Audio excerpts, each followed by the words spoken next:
DeSantis, I'm going to direct this next question to you. On live TV in August, on the first day of the general election campaign, you said of Andrew Gillum's run for governor, quote, "The last thing we need to do is to monkey this up by embracing a socialist agenda." Fox News quickly disavowed your words, saying, quote, "They do not condone the language." Now, you called some of this response absurd. You've made appearances at 4 of David Horowitz's Freedom Center events. Again, 4 separate times, 4 speeches. Among some of Mr. Horowitz's statements, quoting here, "This country's only serious race war is against whites." You know, I'll ask the questions. Okay. It's not a McCarthy game, and I'm giving. Yeah. Wait for the question, okay. Sir. Okay. He also said, "If blacks are oppressed in America, why isn't there a black exodus?"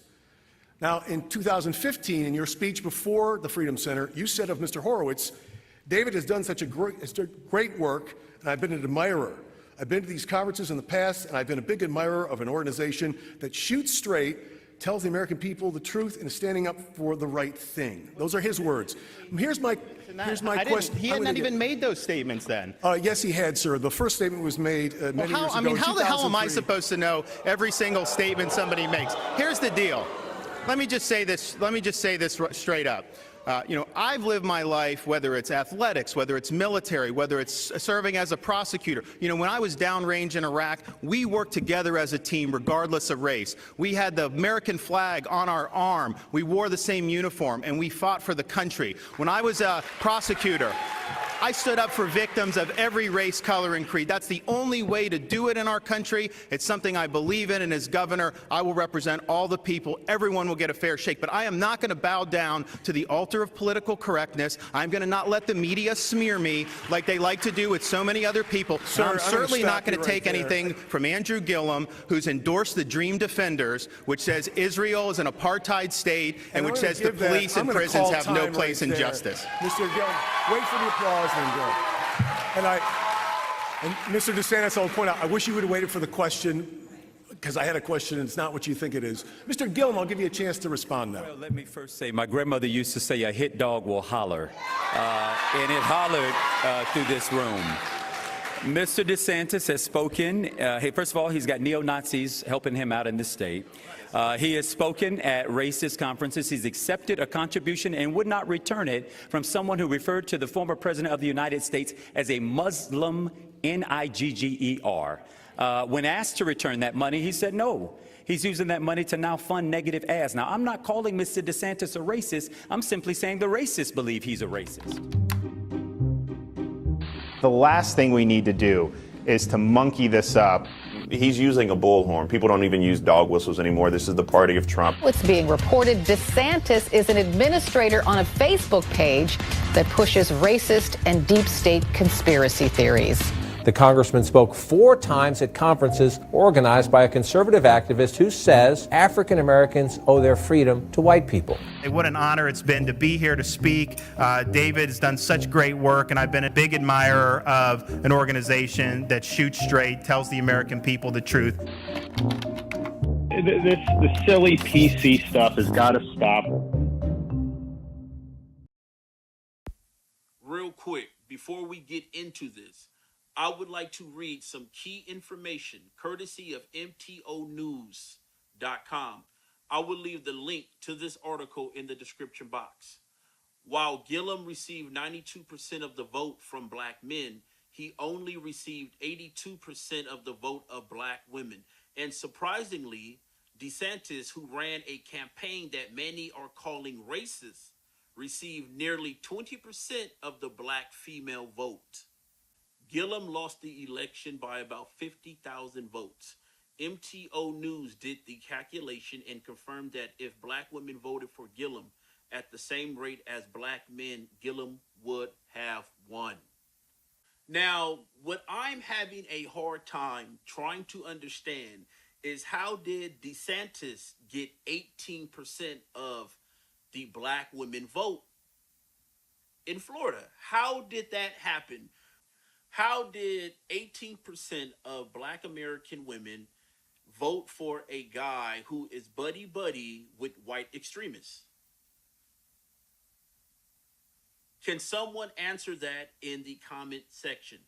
Now, I understand that historically Republicans have always did well in Florida. So trying to turn that state red to blue, you have your work cut out for you. So I'm not surprised he won. Now, according to MTO News, if 18% of those black women had voted for Gillum, he would have won. Now, I'm no Democrat nor a Republican, so I'm just reporting to you. So please don't come to the comment section saying, well, no party's better than the other one, because I don't support neither. But what was it about Gillum that black women in the state of Florida did not like, did not want to vote for him? Because we know black American women are Democrats. Why did 18% of black women in Florida voted for a Republican? And Andrew Gillum has a black wife. And he has a black wife. He didn't go out and get a white woman, a Becky. He has a black wife. So what went wrong? Now, I understand that race politics is a huge strategy the Democrats use during election time. So what's going on with DeSantis, they didn't need to, because he was already in hot water. I wouldn't have voted for him. Now, what are his policies? Maybe they're looking past his character, saying, hey, I don't care if he's a racist. He's a KKK. He has some policies I support, I back, similar to black Americans supporting Trump, many would argue. How did the majority of black men come out in favor of him and 18% of the women? Now, is it because 18% of these women hate the Democrat Party so much they said, listen, I'm going to vote for this suspected white supremacist? Oh, he have said some things, monkeying around, monkeying things up. And then he lies and says, oh, no, he didn't make that statement. And then the gentleman who was asking him the question saying, well, no, he did say it. Then he turns around and says, oh, meaning DeSantis turns around and says, oh, well, how am I supposed to know what he said? Why is the media trying to? No. You're taking up for a white supremacist. You're taking up for a white supremacist. The far right backs him. He's endorsed by the far right and white nationalists. And this is an issue some people have, some black people have with black Trump supporters. Some black people want to know, hey, how are you supporting someone who is backed by white nationalists? But I find it very, very interesting that 18% of black women in the state of Florida refuse to vote Democrats when historically that's what they do. Andrew Gillum even had Barack Obama coming out, stomping for him, coming out for him. He had all the, who else? I believe Oprah was behind him, but she didn't stomp for him. She stomped for Stacy Abrams, which we'll get into in a bit. That mammy. But that star power doesn't work anymore. People want policy. People want change. Immigration is playing a huge role and is playing into the Republicans' hands. You can't have people marching to your borders demanding to be let in. And salute to all the black Americans who sat out and didn't vote. If you sat out this election, salute to you. If you went out and voted, salute to you also. What I found the most interesting out of this whole situation is Miss Abrams, this mammy, this overweight mammy. She had Barack Hussein Obama. She had Oprah Winfrey. She had a star-studded coming out party. Georgia is a state that has always been, for a while at least, red. So trying to turn it blue, they had their work cut out for them also. But she's like, no, we do not accept Kemp's declaring himself the winner in Georgia. We do not accept that. I should have won. I'm the winner. I don't care what anyone says. Kind of like a dictatorship. I should have won. I'm going to take over anyway. And she pushed that race politics. It did help a little bit. She barely lost. She didn't even lose by 1 million votes. These races are tight. And she's going to have to go back to the drawing board again. She had a huge black woman turnout. I do believe 95% of black women in the state of Georgia voted for her. So they came out for her in Florida, but they didn't come out for that Democrat brother, which I don't agree with Democrats, the liberal policy, any of that. But I see how they are Democrats at heart, but depending on the gender is who they'll stand behind, which says a lot about black people, black American people. That there is a huge percentage of black Americans that want to keep the woman in charge. They don't want male authority. If they get male authority, if they have to have male authority, they rather it be a KKK member, a Grand Wizard, pretty much, because they voting for these KKK members, these KKK sympathizers. These white men who are being endorsed by white nationalists, and they're not saying, "Hey, don't endorse me." They're like, "Thank you," accepting donations, going to speak at Klan rallies. She was getting ready to all the illegals, come on in, open those borders. You are going to vote for me. That's why she didn't want people to have to show their ID to vote. She just wanted people to be able to vote, because if that happens, that gives her a leg up.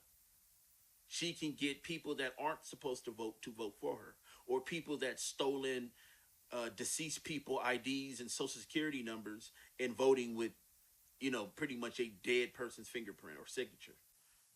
You have this mule, this mammy, this big mouth, poor sport mammy, wanting to be the grand emperor of Georgia. Oh, she was going to run that place. Oh, black men in the state of Georgia, you should be happy, sleeping well, sleeping like a baby tonight, thanking the voters. They did not let Stacy Abrams in. She was going to crack the whip on you. Oh, she was going to get you brothers in line in Georgia. Oh, Mammy was going to do everything Massa told her to do. Yeah, she got a vision for Georgia, all right, yeah. And there's articles on social media, many of them stating that Stacey Abrams refuses to concede Georgia's governor's race. So she's refusing to, like, hey, no, I didn't lose. Oh, well, even though he has more votes than me, I still didn't lose. Wow. What a human being. And I'm glad that you graduated from a top college and everything. Oh, speaking of colleges, Andrew Gillum, he went to an all-black university also. You would think that would be applauded, but nah, because there is a huge percentage of black Americans who don't want black male leadership. They rather be led by a KKK member. I wanted to also talk about this wave of black American women who were elected in Tennessee, Shelby County, the same county the city of Memphis is in. And salute to all 9 of those sisters, okay? But I think what Black Americans do when they vote or they see people as a authority figure, maybe you're a politician or even a community organizer, whatever. And we're caught up on their skin color, meaning, wow, these are the first Black women to do it. Just like Stacy Abrams, I think what helped her a lot was she was the first Black woman versus her liberal policy because she is a ultra liberal. So my question to the people that voted for these 9 women, did you vote for them because of their skin color, they were Black women, or their policy? They are a public servant, so they're helping you and your community out. What are their policies that you backed? And when you ask Black people that, they can't tell you. And this is my problem, because we're going to go over some raw numbers right now in the county of Shelby. Now, population estimates of July 1st of 2017, roughly over 900,000 people populate that county. Now, 400,000, almost 500,000 of those residents are Black Americans, okay? 54.1% of Shelby County residents are Black Americans. So they're more than half of the population there. They're more than half, more than even whites. 6.4% are Hispanics. Now, in Tennessee, the state of Tennessee, 2016 poverty rate for Blacks was 26.3%. That's high. And the governor is a Democrat. He's Jim Strickland. And he also said that the homicide rate is not our problem. It's Black Americans' problem. So he's and he's a Democrat, and he said that. Okay, so even though these women are elected officials, their boss is still white daddy who thinks like that. So are these women elected coming to help you out, or are they the gatekeepers to white supremacy? In the city of Memphis, 32.3% of Blacks are living in poverty. That's horrible. Those people need dental, vision, healthcare. They need to be working. Why aren't there any jobs in Memphis? In the city where Dr. Martin Luther King was assassinated, blown away. Fast forward to today, you have poverty levels that are staggering. Wow. I guess his dream didn't come true. Or maybe it did. But that should be the last Black city in America that should be having any job issues.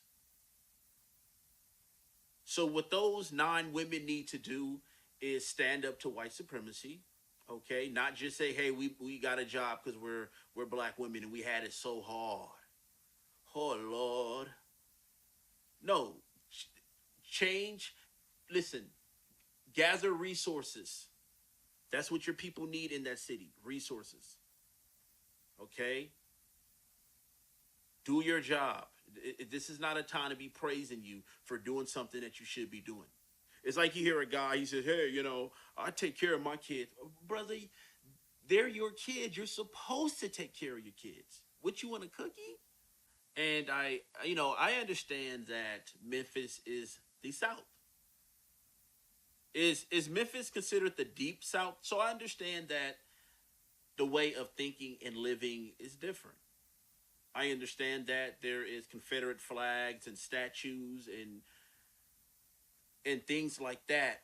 So if you are serious about stopping white supremacy and building, while you are in those positions of power, gather resources for your people. Right now, like yesterday. I'm out. Peace.